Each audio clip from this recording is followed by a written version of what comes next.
Tu peux arrêter de te plaindre, s'il te plaît? Les suites numériques, c'est trop facile, la preuve! Sujet d'après le bac 2019. Soit la suite numérique UN définie sur n par U0 égale 2, et pour tout entier naturel n un plus 1 qui est égal à ça. Question. Calculer U1, U2 et U3. Mais c'est trop facile! Donc là, ce qu'on est en train de voir, c'est tomber dans un sujet de bac. Et ça tombe en fait tous les ans dans les sujets de bac. Tu trouves ça trop difficile? On fait la correction ensemble en 1 minute. Et pendant que je prépare mon tableau là, je suis en train d'effacer parce que j'arrête pas d'écrire dessus. Si tu veux des vidéos comme ça, hyper simples, hyper chill, hyper claires, avec plein d'exercices, plein de questions corrigées, viens sur Nouvelle Classe, clique sur le lien dans ma bio. Et abonne-toi à ce compte TikTok pépite. Bon alors on a dit U0 égale 2 et UN plus 1 égale, attention, magie. Voilà, je sais pas si la transition a fonctionné, mais on a UN plus 1 qui est ici. La question c'est de calculer U1, U2, U3. La question que tu dois te poser dans ce genre d'exercice, c'est comment je peux faire, quelles infos j'ai et quelles infos est-ce que je dois utiliser pour pouvoir calculer U1 qu'on me demande qui est bon, juste là-bas quoi, tu l'as vu ici, je l'ai écrit. Comment est-ce qu'on peut faire, qu'est-ce qu'on peut utiliser? On connaît U0 et on connaît la formule qui correspond à UN plus 1. Et ben, c'est forcément cette formule qu'on va devoir utiliser.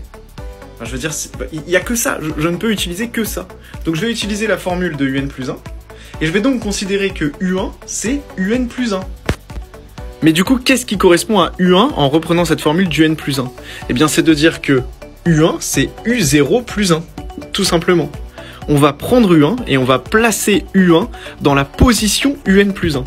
Et ensuite, il n'y a plus qu'à calculer, puisque si on dit que U1, c'est U0 plus 1, eh ben on sait que... Pourquoi c'est flou? Eh ben on sait que UN, dans notre cas, ce sera U0. On va donc faire 2 tiers fois U0, plus 1 tiers fois petit n qui sera donc ici égal à 0, puisque UN plus 1 avec, tu vois, le petit n ici que j'ai mis comme étant égal à 0, donc 1 tiers fois 0, plus 1, et il n'y a plus qu'à faire le calcul. U0, ma z, on a dit juste au-dessus que c'était égal à 2, donc ça fait 2 tiers fois 2, plus 1 tiers fois 0, on l'a plus, donc plus 1 directement.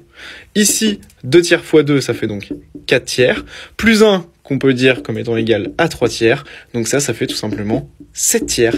Et voilà, U1 est égal à 7 tiers. Ce qu'il faut bien que tu comprennes, mais vraiment ça c'est super important, c'est que c'est toujours la même chose. On va toujours te poser les mêmes questions.